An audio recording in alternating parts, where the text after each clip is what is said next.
Everyone has gone through moments when they felt invisible, but she seemed to have been born this way, as if the world had decided to ignore her from the first cry.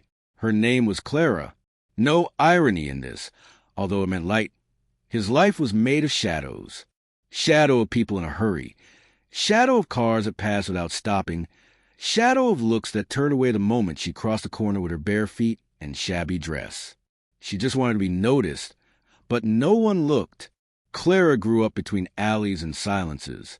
She lost her parents too soon, so soon that she no longer remembered her mother's face. I had a vague memory of a lullaby and the smell of warm bread, but that already seemed like something invented. From the age of 5, she wandered from shelter to shelter, from house to house, until no one else wanted to know about her. The street became home, the cold became a blanket, and the cloudy sky its only witness. But don't think that Clara was the type who gave herself easily. She had that kind of strength that you don't learn in school or teach at home. It was a silent force, born of necessity. He learned to collect food scraps from dumpsters without losing his dignity, smiling at children who passed by her, even when mothers pulled their children in disgust, to cower in the corners of the squares and pretend that she was not afraid. In the late afternoon, Clara carried a bag with candies that she sold in the headlights. He had learned to say, "Good afternoon," sweetly, even when the windows went up without an answer. Some people threw coins without even looking at her. Others pretended to be on their cell phones. And there were those who cursed her for being there, disrupting traffic. She, with her big eyes and tired expression, just lowered her head and continued. After all, $1 could become a loaf of bread, and a loaf of bread could be the difference between resisting and giving in. Clara's routine was marked by rejection and small miracles. A terminal guard, for example, let her sleep in a corner sheltered from the rain. A lady from the market, from time to time, gave him crushed fruits that were no longer fit to sell. Small gestures that, for her, were gigantic. But even these favors came with a look of pity, like someone giving alms to a lost dog. No one really saw Clara, the girl who dreamed of a room of her own with a soft bed, with a sincere hug. During the day, she tried to attend a nearby public school. I tried, because I was often prevented from entering because I was dirty or because I didn't have material. But he insisted. He stood by the living room window, trying to listen to the class outside. He wrote down words with pieces of pencils he found in the trash. He knew that learning could be the key that would unlock that hard life. The other students laughed at her. They called her the little beggar of the school. The teachers, well, they pretended not to see. And between mockery and negligence, Clara learned to swallow tears without letting them flow. He developed a kind of shell on the outside, but on the inside, there was still a heart that wanted to be loved. She didn't want luxury. I just wanted a place in the world, a name said with affection, a reason to believe that there was something beyond survival. At night, the scenery changed little. The lights of the city shone brightly, but not for her. Clara huddled with a thin blanket near the subway exit, protected by cardboard boxes and hope. She spent her hours imagining other versions of herself. A Clara with a new backpack, a Clara who had breakfast with someone who asked how she was, a Clara who mattered. And yet, there was something about her that never disappeared. Sweetness. With each child who passed by, she smiled. With each elderly person who stumbled, she helped. It was as if her pain did not prevent her from seeing the pain of the other, a kind of generosity that made no sense to someone who lived so much abandonment. But Clara was like that. Even wounded, she offered what she had. A gesture, a caress, a light word. Anyone who looked only outside would see a ragged girl. But there was a hidden truth behind that appearance. She was strong. Strong in a way that many rich and protected people will never understand. Strong for continuing to believe that, in some corner of the world, there was a place where she could fit. There were days when Clara wondered if anyone would ever see beyond the dirt, beyond poverty, beyond prejudice. If anyone would ever see the girl who collected beautiful sheets, who liked to listen to people's stories, and who still believed that being good was worth it. And it was on one of those days, when she felt almost nothing, that her life crossed paths with someone who made a point of stepping on others. A man with a tough speech, Firm steps and an ego as big as his luxury car. An encounter that seemed ordinary, but which would start the most unexpected and powerful twist of their entire journey. If you've come this far, it's because the story has already touched you in some way. So, if you can, leave your like and subscribe to the channel. This helps me to continue bringing stories that deserve to be told. That morning had a strange smell in the air. It wasn't exactly the smell of the rain that had passed at dawn, nor that of the wet leaves that covered part of the sidewalk.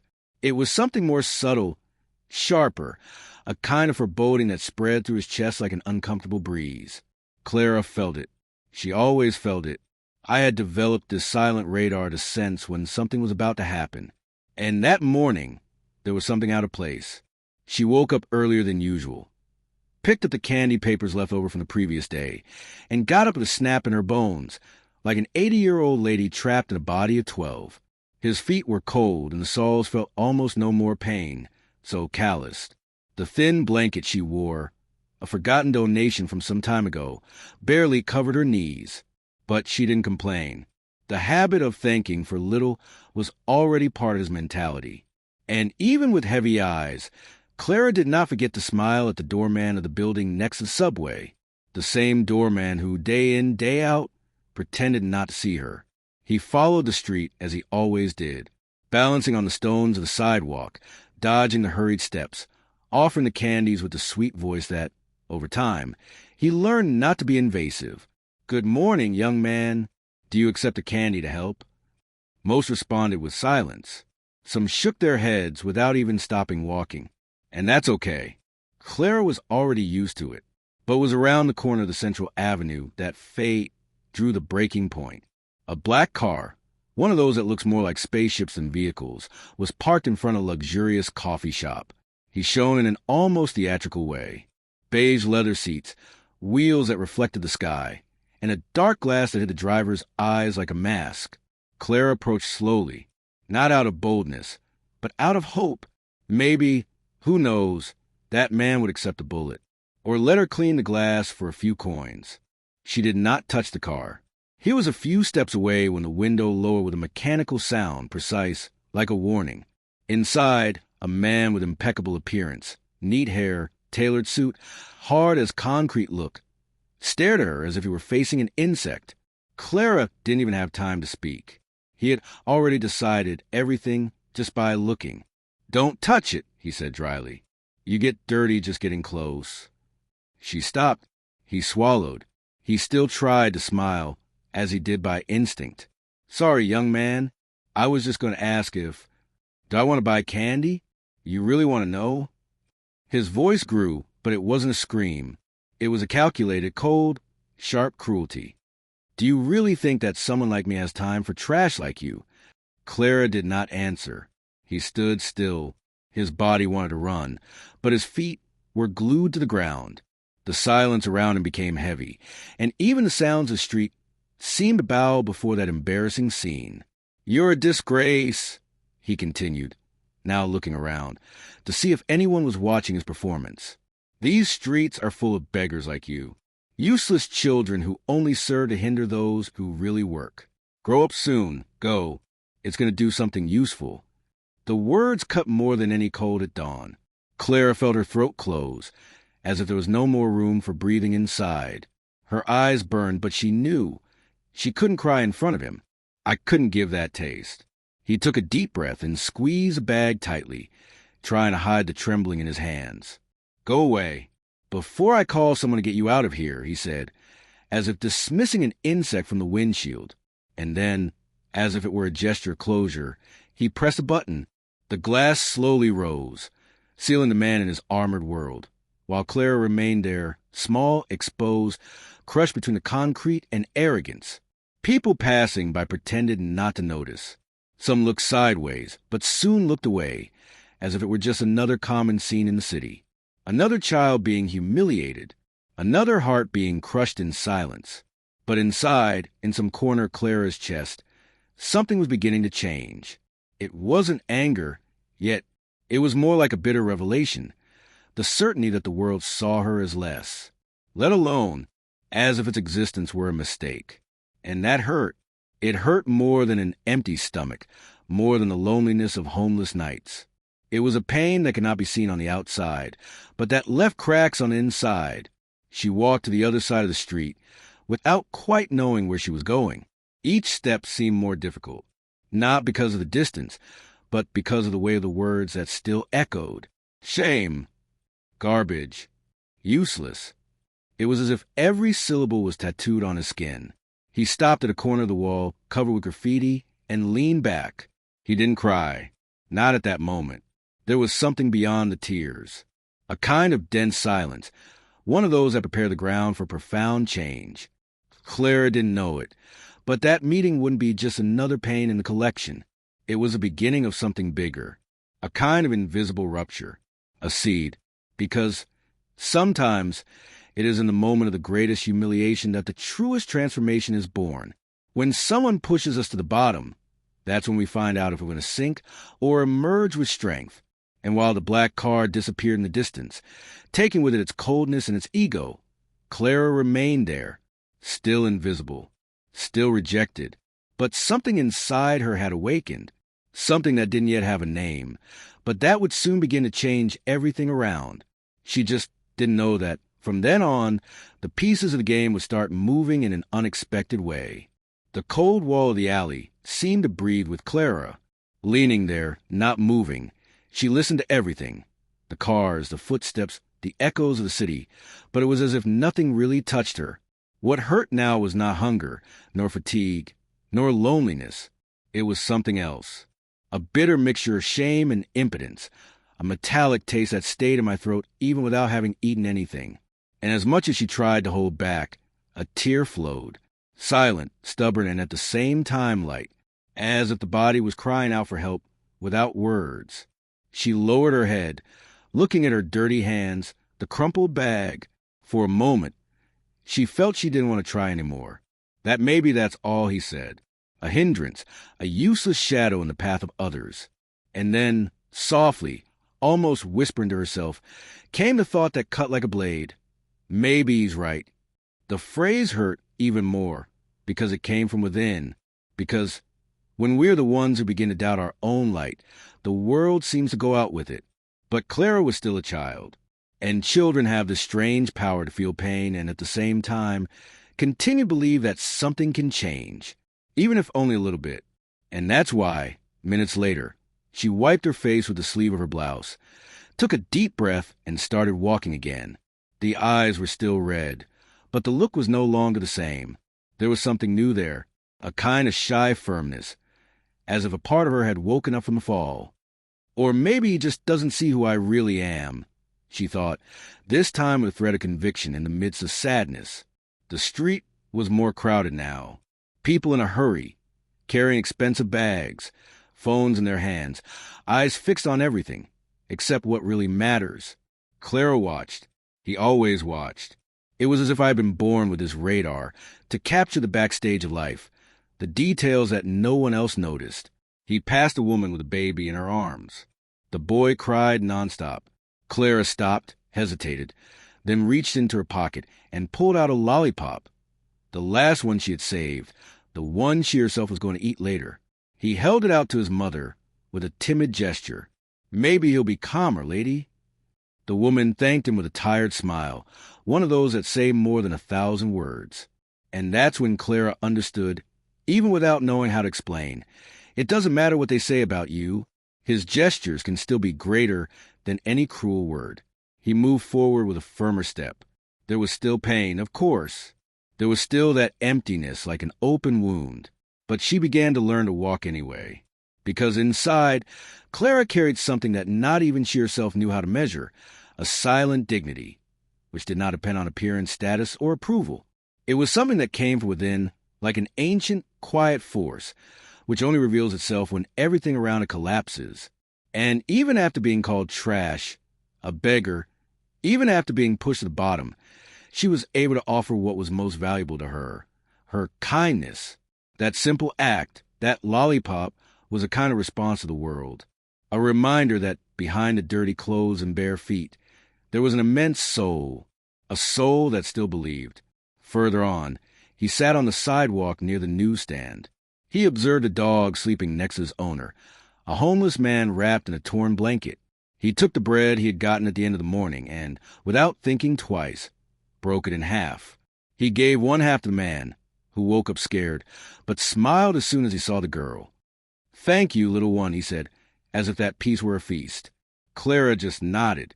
It didn't need recognition. He didn't do that. She just didn't know how to be different.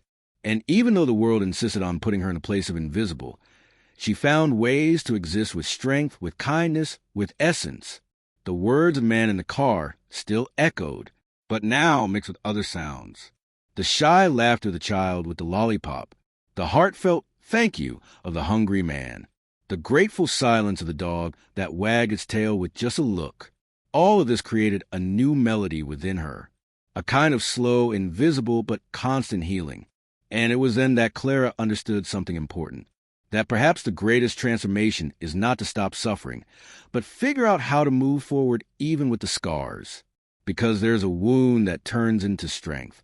There is pain that teaches you to look at the world more deeply. And there is humiliation that, instead of killing, awakens a courage that was sleeping.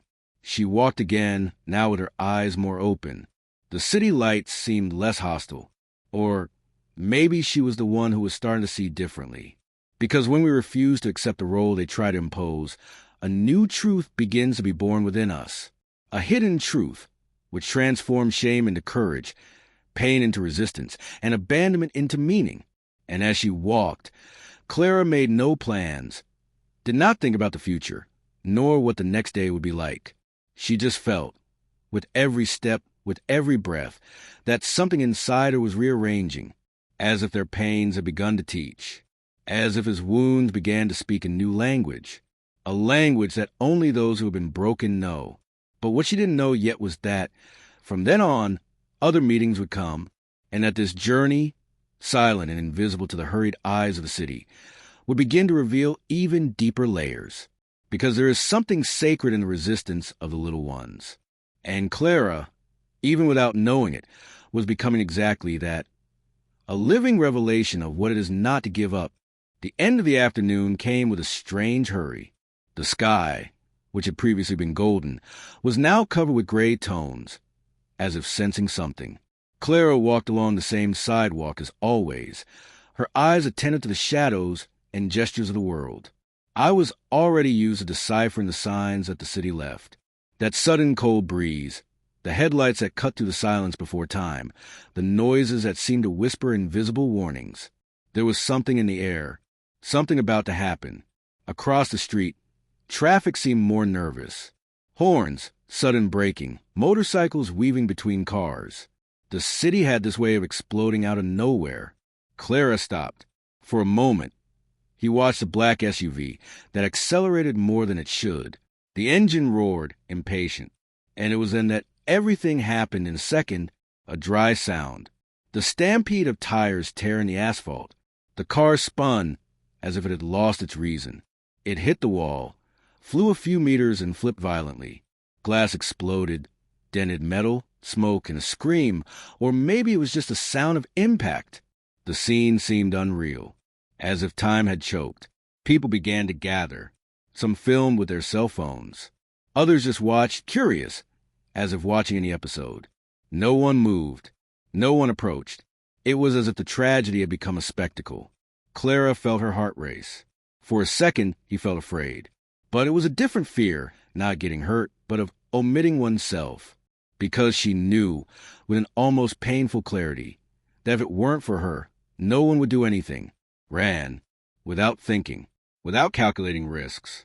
He crossed the street, dodging the stopped cars, and reached the overturned vehicle. The bodywork was hot. There was smoke coming out of the engine, the smell of gasoline mixed with that of burnt rubber. His body was there, trapped between the steering wheel and the seat. Inert, blood flowed from his forehead, arm, and lips. Clara didn't need more than a second to recognize him. It was him, the man in the luxury car, the same one who days before pushed her with sharp words, the same one who laughed at his pain. Now fragile, unconscious, bloody, the same pride that crushed her was there, crushed inside a twisted iron capsule. She could have turned her back, No one would have questioned it. I could have done what everyone else was doing. Looking, judging, recording. But no, something about her didn't allow it. And it was precisely this difference that made her who she was. The wounded girl who still saw value where others saw only garbage. He forced the door with difficulty. He used a stone to break the glass. He stuck his arm through the shrapnel and unlocked his seatbelt, even with his hands shaking. "Hey, do you hear me?" she whispered, as his blood ran through her small fingers. He did not answer, his face pale, his breath short.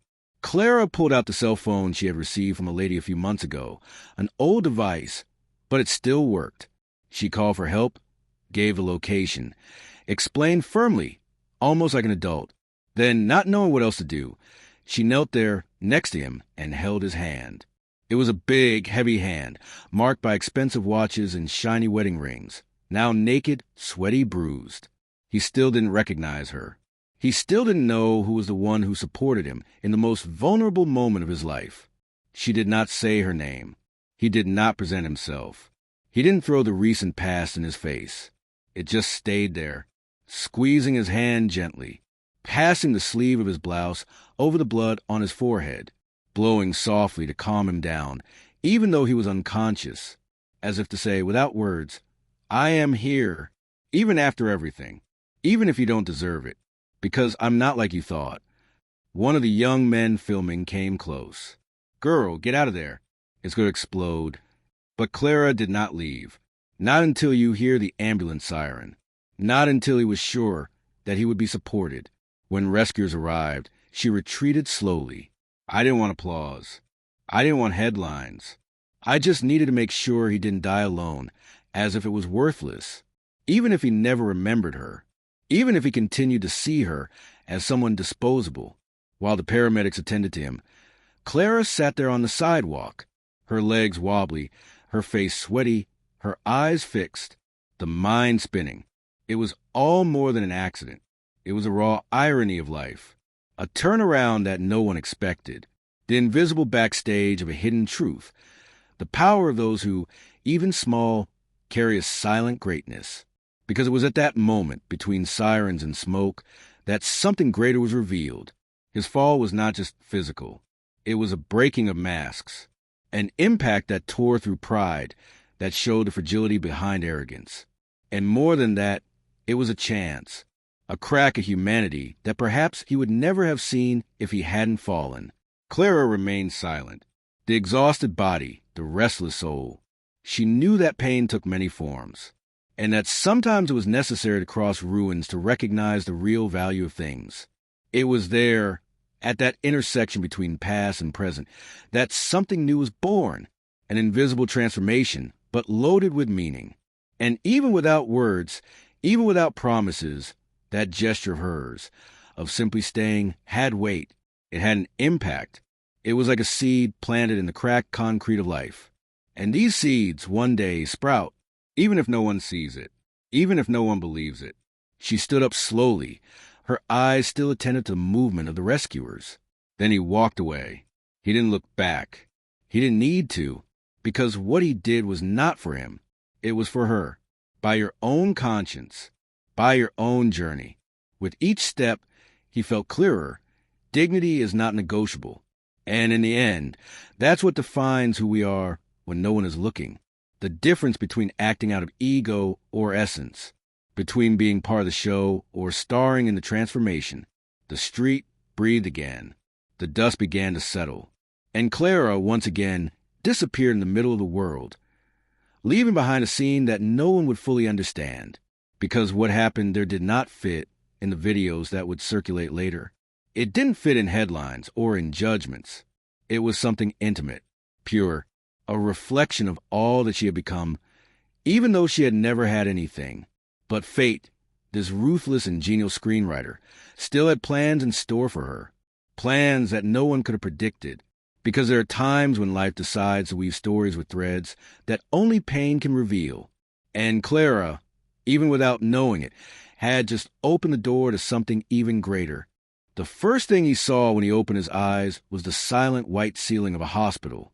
There was no engine noise, No vibration of the cell phone with new messages. No clinking of glasses at expensive parties. Just the sound of the heart monitor, rhythmic, cold, relentless. His eyes were still blurry, but he realized that something was different. The world seemed slower, quieter, as if it had been filtered through a veil of consequences. It hurt to breathe. The body hurt. My mind hurt. And he had no idea how he had ended up there. Minutes later, a nurse entered the room and whispered something like, "Thanks to her, you're still here." But he didn't understand. "Who is she?" he asked in a hoarse voice, as if he had swallowed glass. The answer came only when the door opened again and she entered, with the same delicacy with which she dodges a thorn in the path. She carried a bottle of water in her hands, and a look that carried no hatred, no charge, only compassion. At that moment, time froze. It was impossible to ignore the collision between the present and the past.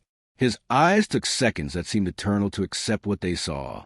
It was her, the one he humiliated, the one he made cry, the one he mocked, as if feelings were disposable, the girl of the library, of the cafeteria, of the days of contempt.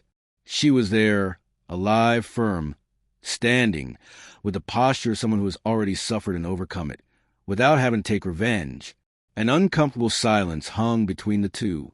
He tried to move, but the body betrayed him with sharp twinges of pain. She just walked to the edge of the bed and put the bottle on the next table. No tears, no speech. Just a simple one. "Hi, I'm glad you're awake." He didn't know what to say. And maybe there weren't even the right words for that moment. Shame, embarrassment, anger at oneself. Everything came to light at once, like an avalanche swallowing any attempt at justification. He wanted to disappear, hide his face, pretend that it wasn't real. But it was. He was alive, yes, and because of her. He tried to babble something. Maybe an apology, maybe a why. But she was faster, as if she already knew what was coming. "You don't have to say anything now," he said, with the serenity of someone who had already made peace with the past. "Just take care. I just wanted to let you know that I'm rooting for you to be okay." That was a punch in the chest, because he expected everything. But he expected contempt, coldness, revenge masquerading as help. But what he found was the opposite. Genuine care without interest, without ulterior motives. It was as if she had learned to transform pain into light, and that completely disarmed him. In the following days, as he recovered, the image of her did not leave his head. With each point of pain in the body, there was also a point of guilt.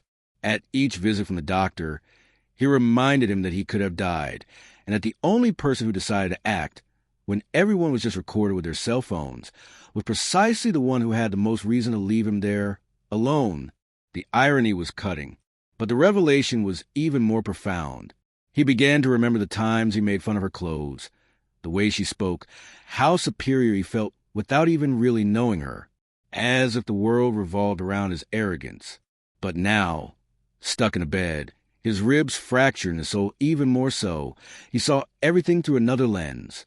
It was like watching her own life from behind the camera, seeing the shameful backstage that she had previously preferred to ignore. There were no filters, no likes, no masks. Only him, the truth, and the silence that echoed like a scream. And yet, even after everything, she came back other times, always with that same serene way. He took a fruit, a book. Sometimes I just stopped by to ask him how he was feeling. And each gesture was like a thin needle piercing the pride he had always carried. She didn't want anything in return. He did not apologize, nor did he demand recognition. I didn't expect applause or explanations. His presence was like a silent answer to all the questions he didn't even know he had. And perhaps there, between bandages and reflections, something inside him began to change. Because it wasn't just a body that needed time to recover.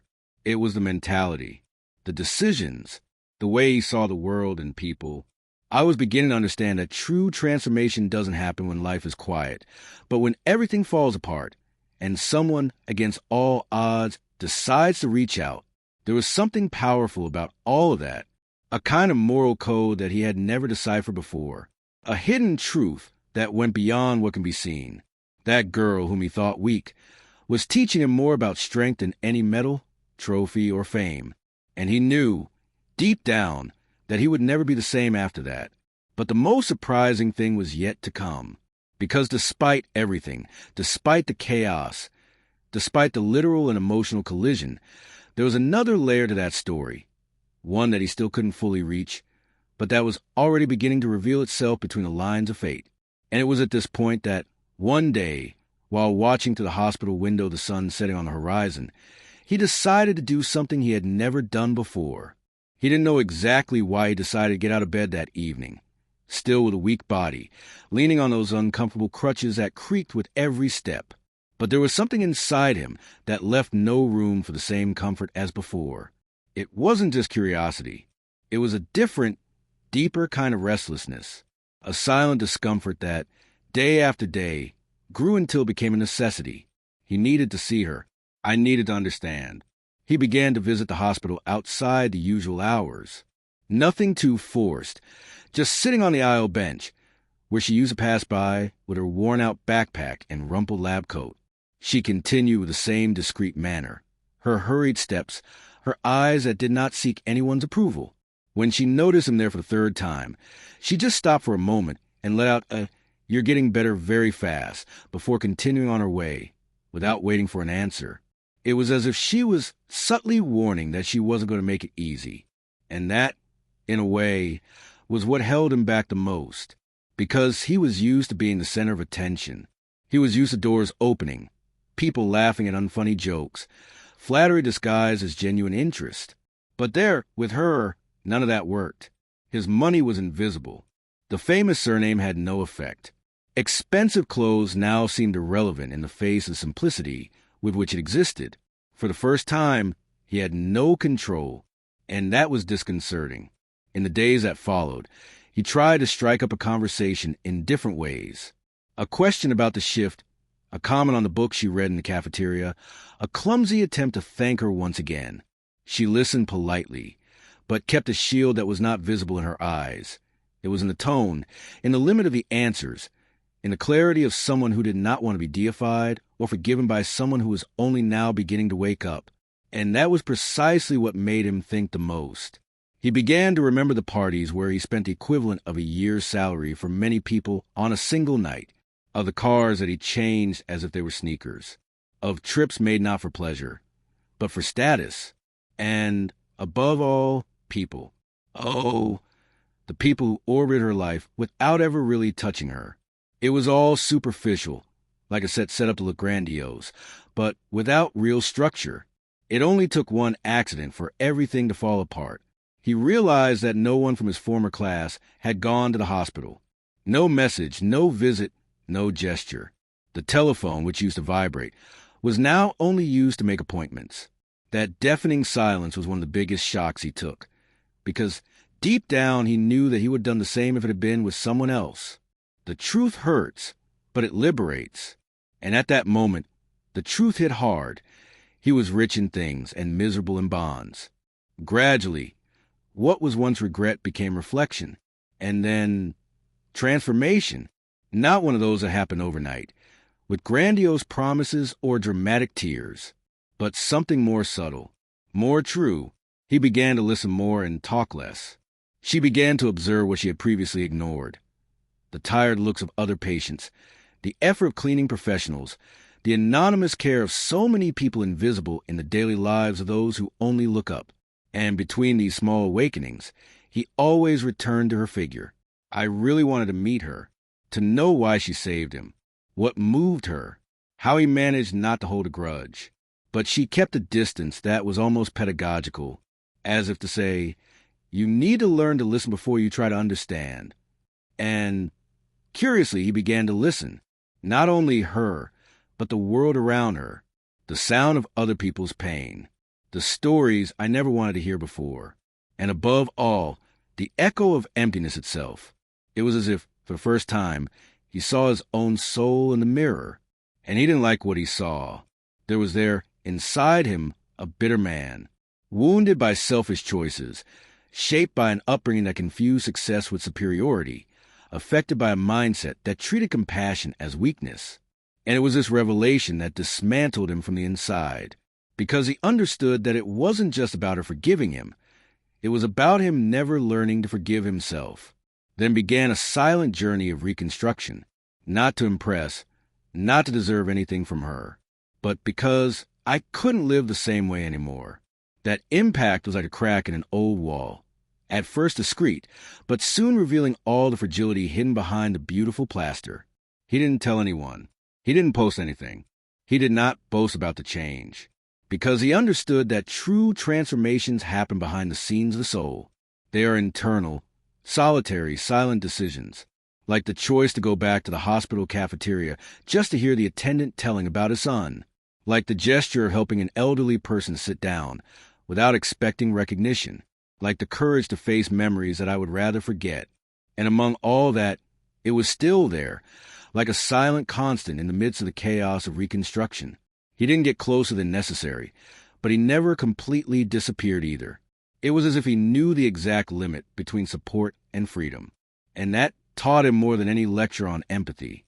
On a random evening, he found her sitting under a tree outside the hospital, with an open notebook on her lap. He approached slowly, not knowing if he was welcome. She looked, smiled, and went back to writing. I didn't tell him to sit down, but he also didn't say to leave. And in that small space of shared silence, he felt something new, peace. It was in this kind of scene, so simple and so profound, that he began to realize the value of things he could never buy. Honest looks, spontaneous gestures, real presences, and, above all, the feeling that it was still possible to rebuild, even if from the shards, even if it took time, because there was something about her that reminded him that pain, when pierced with courage, can be the beginning of true healing, not from the skin, not from the bones, but from that deepest layer where beliefs, fears, and emotional vices dwell. She was living proof that it is possible to be hurt and still choose not to hurt back, that it is possible to be knocked down and still get up more lightly. And over time, without her saying a word about it, he began to understand that perhaps the great lesson there was not about what she did for him, but about what it represented.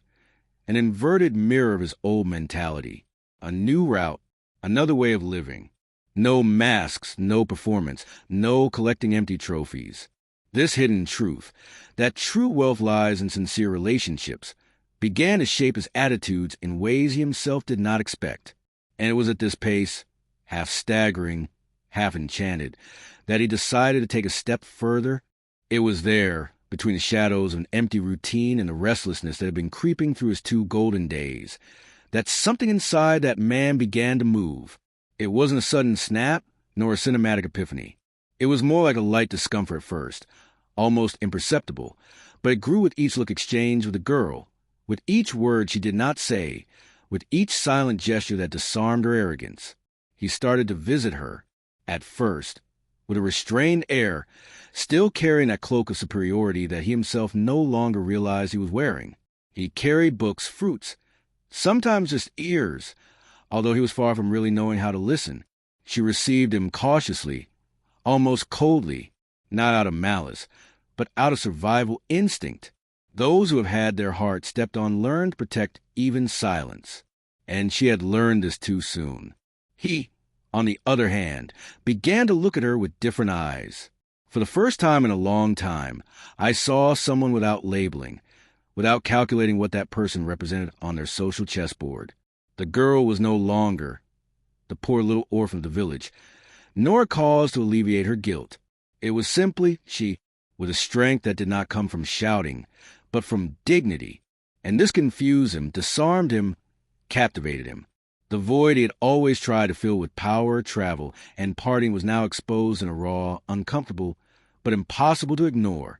It was as if a crack had opened up inside him, revealing backstage that he himself was unaware of. And in that crack, the light of this girl entered, not to save him. She never put herself in that role, but to open up the contrast between what he was and what he could have been. And maybe it could still be.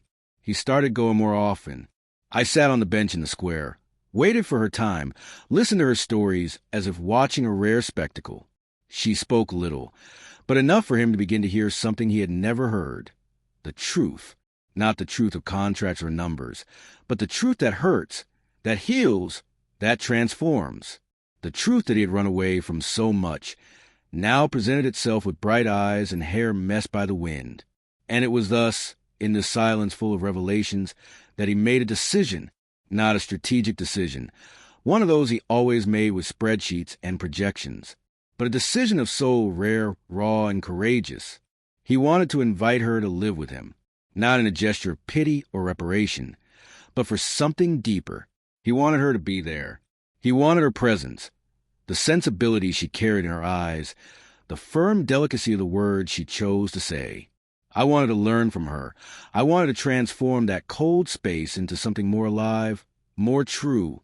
When he sought her out and made the invitation, she looked at him with the eyes of someone who had seen the worst in the world and still survived. He said nothing.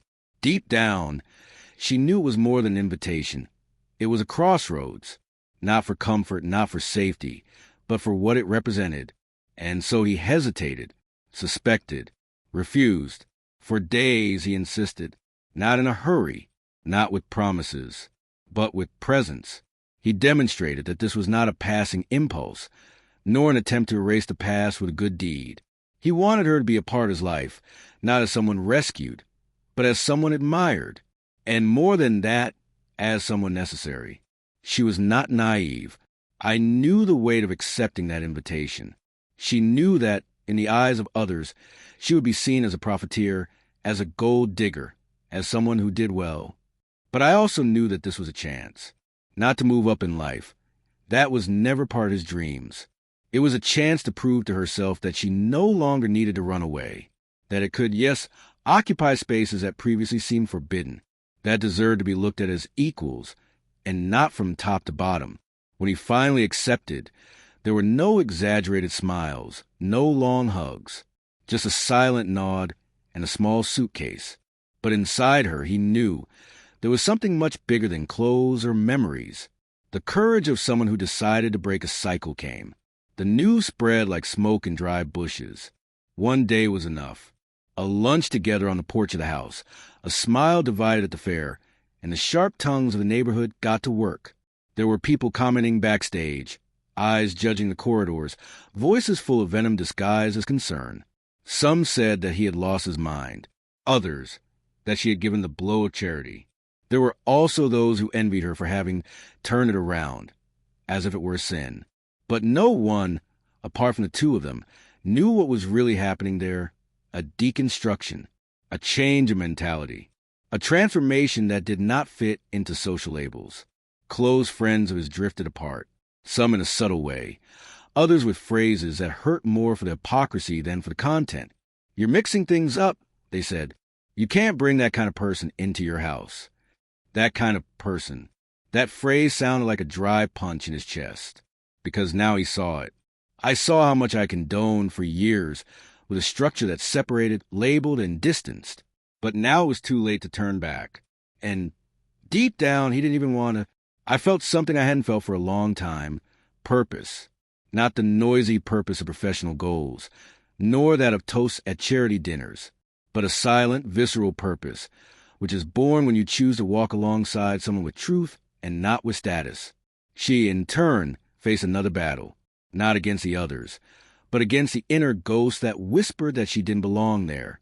It was as if, even inside the house, he was still outside, as if at any moment all that would fall apart, and someone would knock on the door to say that there was a mistake, that she should go back to where she was.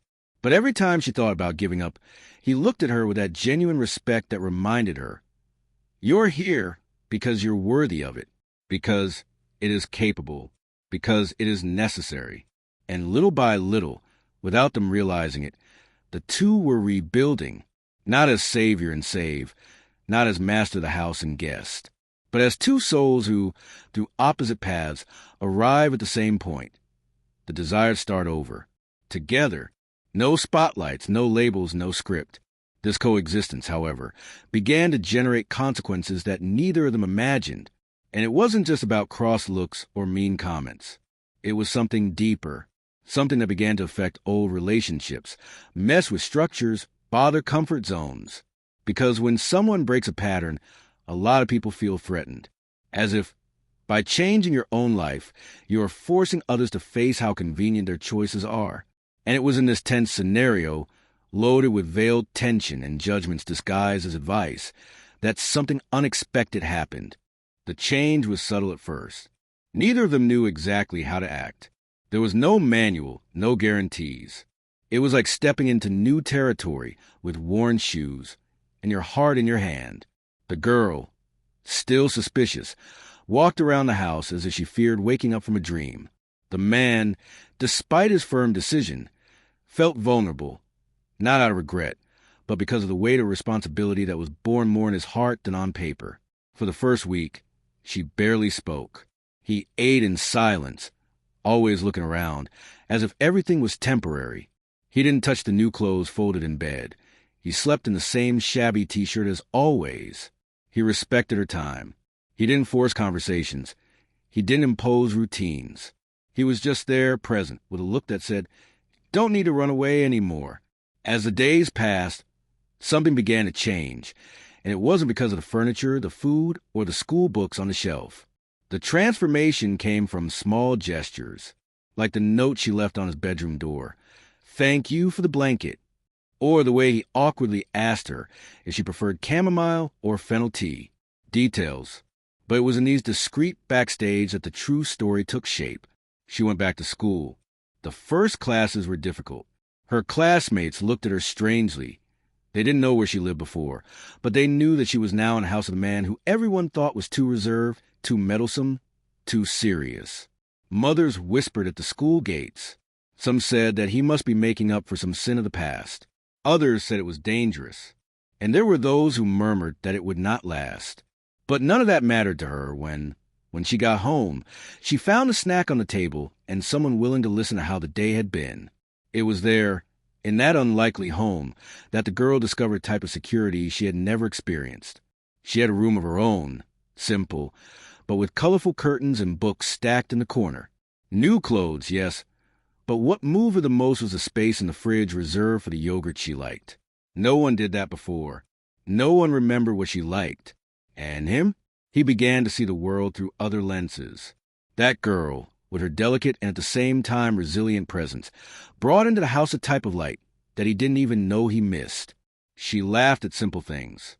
He asked sincere questions.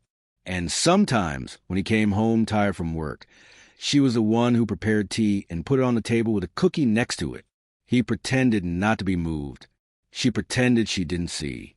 Gradually, the two created a silent language, made up of looks and gestures. There was no forced affection. It was all real, built on the trust that was born from everyday life. Like the day he took her to buy a new notebook and she, holding the gift in her hands, said, "I've never picked anything out before." He did not answer. He just started to walk more slowly, so that she felt like she could walk alongside. The impact of this new coexistence was evident even to those who pretended not to see. It bloomed, gained color, firmness, sparkle in the eyes. And him? He softened. The austere man, accustomed to quick decisions and restrained gestures, now found himself watching the little stars glued to the ceiling of her room, or the drawing she left forgotten on the living room table. I discovered the value of delicacy, of shared routine, of waiting for Sunday just to hear their stories repeated. The girl liked to talk about the future. He did not make grandiose plans. I dreamed of learning English, of visiting the beach, of having a plant to take care of. He listened attentively. He never interrupted. Sometimes he wrote it down in his mind, as if those desires had become part of his agenda as well. Their relationship went beyond labels. It was not about charity, nor about obligation. It was about a hidden truth that most people prefer to ignore. Sometimes, the strongest families are born from the joining of the most broken hearts. Not by coincidence, but by decision. But not everything was tenderness and tranquility. Envy, gossip, judgments came from all sides. And they didn't just come from strangers. Old friends of the man began to drift apart. One of them, during a dinner, asked in that tone that seems cordial but carries venom, "Are you sure this is the right thing? Are you going to raise a girl now? That's crazy." He replied calmly, "It's not crazy. It's courage." Others said that she was taking advantage, that it was dangerous to get attached. The girl heard some of these comments without him knowing. He cried in secret. But the day he showed up with a new bookshelf for her books and told her she could decorate it any way she wanted, she understood she didn't need to prove anything to anyone. Between the two, an emotional fatherhood was born that defied all conventions. There were no blood ties, but there was a bond. And bonding, when built with presence, respect, and care, has a transformative power that no signed paper can achieve. On Sunday mornings, she would make pancakes, even if they didn't always turn out the right way. He pretended they were great. She knew he was faking it, but it made them laugh. It was in these imperfections that true affection lived. Nothing was rehearsed. Nothing was memorized. Everything was lived with an open heart. She previously used to lock doors, now left the bedroom ajar. He, who lived in a hurry, now sat down to listen to her tell about the school books, her classmates, the drawings she wanted to paint. The two, together, rediscovered the beauty of small things. A tea before bed, a note in the fridge, a ride without a destination. Life, finally, gained another meaning. And even on the hard days when the old wounds kept hurting, there was a look that said, "Now you're no longer alone." And that changed everything. Because as much as the past had left deep marks, the present was made a choice of conscious decisions, and both chose to stay. In the end, perhaps this was what bothered others so much, the idea that something so beautiful could emerge from where only tragedy was expected, the breaking of the pattern, the inversion of logic, the everyday miracle that happens when two wounded souls decide to take each other in. No promises, no guarantees, but with delivery. Time, always merciless with those who wait, was generous with those who built. And they were building something rare, a new way to love, to trust, to start over. Something that, in the eyes of many, seemed impossible. But there, between discreet laughter and understood silences, it flourished with silent force. And it was precisely in this silence that life decided surprise once again. Because when everything seemed to finally find a rhythm, something unexpected, and it was there, between the tea she prepared with so much care and the comfortable silence of the afternoons, that a new family was born. An unlikely family which does not share blood, but shares what is rarer, genuine acceptance. The girl, once shaped by scarcity, now flourished among books, notebooks, and light laughter. He returned to school with a new backpack on his back, but what really weighed most was the new sparkle in his eyes. She had a room of her own, with flowery curtains that swayed in the wind. She had clean clothes, the smell of soap, but above all, she had a safe place where she could fit all of her own, without having to shrink so as not to bother her. On the other side, that stern man who, in the past, barely remembered to water a plant, began to see beauty in the little things. The way she combed her hair while talking about her classmates, the noise of laughter coming from the kitchen when she got the recipe wrong and laughed at herself, the warmth of her hands, girls, holding us to check if the tea was too hot. It was as if each daily gesture became a secret key that opened forgotten doors inside him, doors that gave access to memories he had locked long ago, and also to feelings he never imagined he deserved again. There were no promises, contracts, or speeches. There was presence. There was a kind of silent surrender, so powerful that it was able to heal invisible fractures. She told her stories as if she were reconstructing her own past with new words. And he listened as if he knew that listening was a sacred responsibility.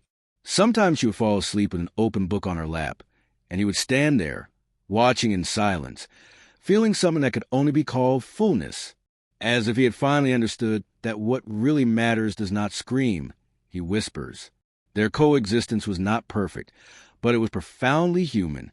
There were days when the bad memories of her surfaced like a storm, and he learned to be a shelter. There were nights when he, silent, stopped in front of the window, and she knew that a hug from behind was enough to calm whatever was inside him, screaming for redemption. This silent exchange was an undeclared pact, but much truer than 1,000 vows. It is strange to think how two people so different, coming from such distant worlds, could find themselves in the very thing that was most shattered in them. But perhaps that's exactly where the real connection happens. Behind the scenes of pain, where no one usually looks. While many live with masks, They decided to show themselves as they really were, imperfect but willing. And that, in itself, is an emotional revolution. She started to take care of him, too. One day, he woke up unwell, and she showed up with a chamomile and ginger tea, saying that she saw in a video that it was good for her stomach and heart. Especially for the tired heart, she said, smiling. He held the cup and did not answer. But his expression said it all. There, in that warm cup, there was a gratitude that he could not explain with words. Her clothes were no longer hastily sewn or inherited from those who cared little. They were chosen with affection, with the delicacy of someone who understands that dressing someone is also welcoming their dignity. But more than that, she was being clothed with something much stronger, the awareness that she deserved to be loved, not out of charity, but by right. She no longer apologized for existing. He walked with the security of someone who finally understood that love is not a favor. It is a decision. And him? He discovered the beauty of shopping with a hand-scribbled list, of picking out fruit she likes, of learning that affection translates into details. He began to notice how much the silence of the house had changed. It was no longer empty, it was peace. He realized that he had created a new routine, where the center of life was no longer him, but her. And, curiously, this did not diminish him. On the contrary, it gave meaning to existence itself. They created rituals. The evening tea, the stories invented before bed, the note pasted on the fridge with a good morning drawn in colored pen. It was as if time had stopped just to allow that story to be rewritten, with less pain and more light. There was no luxury, but there was human warmth, and that, in the end, was the greatest luxury they had ever experienced. There was a moment, however, that changed everything, a turning point that started silently, as if arriving slowly so as not to scare. He was sitting on the porch, looking at the sky, while she drew in a notebook. Suddenly, she looked at him and said, "If I were your real daughter, would you still look at me like that?" He smiled teary-eyed and said nothing, but he got up, walked up to her, and held her face with his hands, as if holding a rare jewel. "You already are. The only difference is that now all that's missing is the paper." It was there that he began to make decisions. Decisions that would reveal much more than simple intentions. Decisions that would mess with the structure of what was considered fair by others, but which for him represented true justice. A justice that is born of the soul, not a convention. He started talking to lawyers, gathering documents, reorganizing what was once just bureaucracy and which now carried a purpose. During this process, he faced cross looks, strange phone calls, insinuations that he was losing his mind. After all, how could a man leave everything to a girl who, according to some, appeared out of nowhere? But he knew she didn't appear out of nowhere. It emerged from the exact point where his life was about to fall apart. It was a meeting marked by the hidden truth that no transformation happens without impact. And its impact was so strong that it rewrote his entire future. Behind the scenes of this choice, there was much more than material goods. There were reconstructed memories. There was forgiveness, including forgiveness for oneself. For the first time in decades, he looked in the mirror and saw not only the mistakes of the past, but the real opportunity for redemption. He understood that legacy is not what you leave in coffers, but what you plant in someone's soul. And she, with her sweet and firm presence, had made a new mentality sprout in him. When he announced his decision publicly, the impact was immediate. Distant relatives, who previously barely knew where he lived, began to appear with rehearsed speeches, questioning his sanity, appealing to supposed family tradition. But he was unshaken. His speech, serene, carried the weight of the truth lived. "She saved me twice, my life and the soul." That phrase echoed like thunder in a clear sky, and it left many people speechless. It wasn't about money. It was about recognition, about having the courage to reward, with emotional justice, what no court would recognize, but that every honest heart understands. The girl who arrived in fear was now heir to something that went far beyond property. She was heir to a conquered love, from a rescued story, of a choice that can never be undone. But not everything would be rosy, because with each choice that bothers you also comes a reaction of those who never understood the value of empathy. And it was exactly in this scenario between the gratitude and fury of others, that something completely unexpected happened, something that would put even more light and shadow on this journey. The man's decision to leave all of his possessions to the girl caused a deep uproar, which reverberated through the walls of his mansion and beyond. His closest relatives, who for years had lived in the shadow of his possessions, began to question, criticize, and murmur. Some thought he was crazy. Others just couldn't understand how he could give everything he had to a young girl who, in his eyes, seemed to be just a worthless, poor girl. But he did not give in. He did not allow himself to be shaken by empty words or petty feelings. That phrase, said with such vigor, touched the girl's heart in a deep and sincere way. She saved me twice. First life, then the soul. He knew more than anyone that those words were not an exaggeration. They represented a real transformation, a change that was not seen in numbers nor in wealth, but in what the human being carries most valuable: his ability to change, to start over, to redeem himself. While the criticisms were coming, he didn't listen to them. He saw beyond them. He saw a new chance, a chance to build something that was more important than any fortune. He wanted to leave a legacy, not of possessions, but of values, of humanity, of empathy, of gratitude. He knew that his journey had not been easy, but that his greatest triumph was not in material achievements, but in the love he now carried. And the girl, when she heard those words, could not help but be moved. She had always known, deep down, that their relationship was not common, but she never imagined that he would be capable of such a radical attitude. Those words echoed within her, as if all the pain and suffering she had experienced in the past had finally been validated, not out of pity, but out of a deep human connection. She was no longer just a street girl, with no future, no hope. She had become part of the heart of a man who, like her, was also healing his own wounds. The impact of its official adoption was more than a simple legal act. It was a revolution. The people around him, those he thought he knew so well, moved away. Some even turned their backs on him. Others tried to manipulate, to try to reverse the situation. But he, firm as ever, remained unshaken. Not because he was trying to prove something, but because, in his soul, he knew he had done the only right thing. Now, with a lighter heart and a peaceful soul, he lived a simple but meaningful life. The girl, who was now her daughter, was happy. She didn't care about the material possessions, wealth, or fame he had. What really mattered was a life they were building together. She, with her eyes bright with hope, and he, with the experience of someone who had finally learned to see what really matters. Their relationship was far from perfect, but was built on something solid. Genuine affection, a relationship of respect, love, and mutual learning. She went back to school, started to graduate, made friends, and most importantly, she started to believe in human beings again.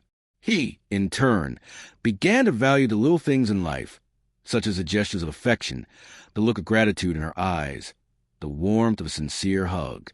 What he once saw as something insignificant has now become his greatest joy. And so, their lives went on without haste, without pressure. There was no more room for loneliness and indifference. Everything, even the simplest gesture, had immeasurable value. They knew that what they built was not just about the walls of the mansion or the money in the bank, but about the invisible but unbreakable bond that bound them together. Over time, he became known, not as a rich man, but as someone who made a difference in a young woman's life. He had learned that the things that really matter are those that can't be bought, that aren't for sale, that can't be calculated.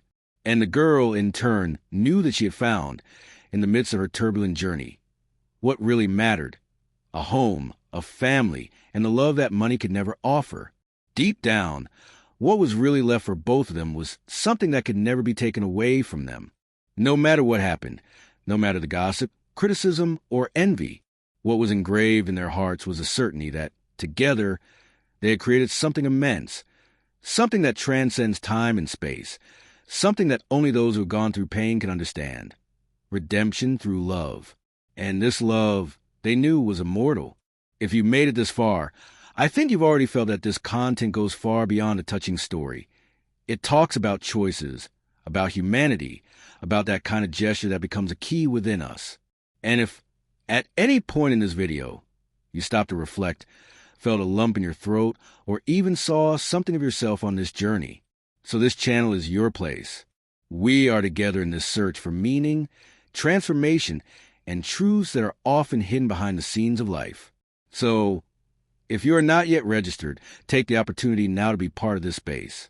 Here, each story is an invitation to see differently. And if this message spoke to you, leave it here in the comments.